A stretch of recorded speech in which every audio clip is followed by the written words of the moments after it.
Mga kababayan, ngayong araw po ng Lunes, August 10, 2026, patuloy pa rin po nating minomonitor ang epekto po ng habagat o southwest monsoon sa may kanlurang bahagi ho ng ating bansa. Samantalang ang Typhoon Dolphin ay mas lumayo pa o mas tumaas pa ang direksyon at wala na po sa ating monitoring system.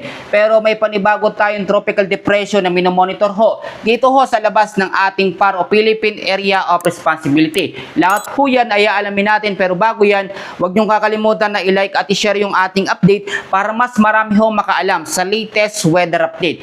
Sa ngayon ho, unahin muna natin yung ating tinatawag po na forecast weather condition o lagay ho ng panahon ngayong araw po ng Lunes. Sa area pa rin po ng Ilocos Sur, parte pa rin po ng La Union, kasama po ang Benguet at Zambales, kasama ang Bataan at Occidental Mindoro, ay patuloy po makakaranas ang tinatawag ho natin na monsoon rains. Yan po yung pabugso-bugsong pag-ulan dahil po sa habagat o southwest monsoon na mas lalong kumalat dito po sa parte ng kanlurang bahagi ho ng Luzon.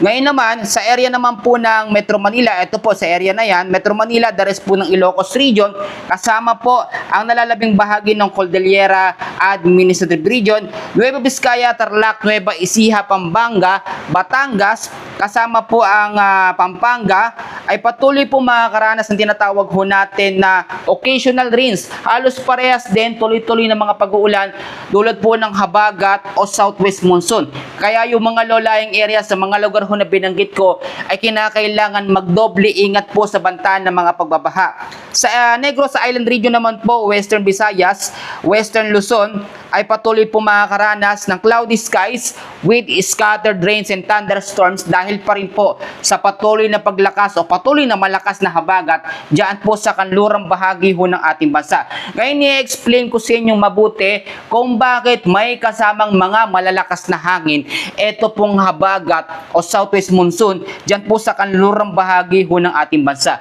Pag sinabi kasi natin na southwest monsoon o habagat, yan po ay malakas na hangin na nanggagaling po sa Indian Ocean, At ito ay may kasamang moisture. Kapag humintong ulan, ay nakakaranas tayo ng medyo maalinsangan hong panahon. Ang habagat po ay tatagal pa hanggang sa third week po ng Agosto o hanggang sabay next week pa po ito. So inaasahan na magtutuloy-tuloy mga pag-uulan at patuloy tayo makakaranas ng heavy rainfall warning dahil po sa habagat. Ngayon, balikan natin ang habagat. Sandaliin natin ito. Itong update po ng tropical storm na nasa labas ho ng ating bansa dahil kinakailangan nating alamin kung ito nga ba ay papasok sa PAR at kung ito ay magiging malakas ho na kategorya ng bagyo. Kahapon ho actually tatlong bagyo pong minomonitor natin. Merong Typhoon Dolphin at merong dalawang tropical depression dito. Nawala yung tropical depression na isa, yung isang tropical depression naging tropical storm at meron po yung lokasyon na 2,165 km per hour dito po sa parte ng east of extreme northern Luzon.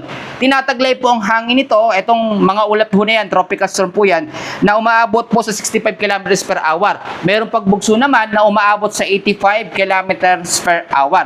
Sa ngayon, medyo mababa pa yung tsansa na pumasok ito dito sa ating Philippine Area of Responsibility. Pero pwedeng mas bumaba yung track niya at dito sa parteng extreme northern Luzon siya, baka apekto o mas lumapit. Pero kinakailangan natin i-monitor yan. Ang habagat hindi pa rin hihina. Bakit hindi hihina? Dahil nandyan pa rin ang banta ng tropical storm na pwedeng magpalakas po sa habagat o southwest monsoon. So tuloy-tuloy tayo sa mga lugar na apektado ng red, orange hanggang yellow warning alert, Kinakailangan po nating malaman ito.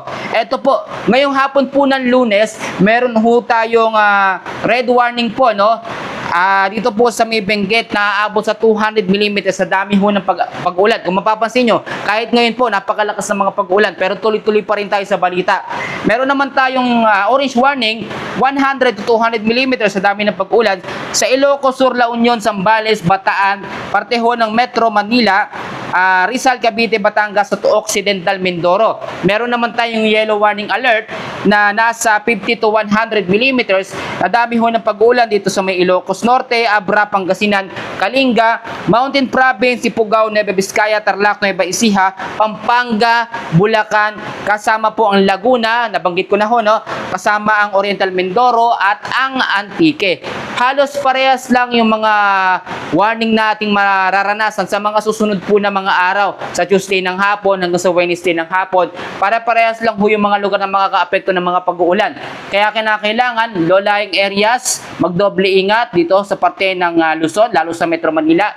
Kanlurang bahagi ng Visayas, magdoble ingat din dahil nga po ang habagat o southwest monsoon ay mas malakas sa signal number 1 na kategory ng bagyo. Tandaan nyo pong mabuti ha. Huwag kayong magtataka kung bakit itong habagat parang bagyo ang epekto. Bakit parang malabagyo? Dahil po ito ay nagtataglay ng hangin na uma-output po sa 35 to 55 kilometers per hour. At kapag bumugso naman, ang habagat ay umaabot po sa 65 kilometers per hour. Mas malakas pa ito sa signal number 1 po na kategorya ng bagyo. Sa ngayon, magdoble ingat, lagi magdala ng payong, jacket, kapote kung kayo lalabas ng mga bahay. Ngayon po, sa update natin, walang pasok sa ibang mga eskwelahan pero makapag-ugnayan po kayo sa inyong LGU. Yan muna ang update natin. Maraming salamat. God bless po sa inyong lahat.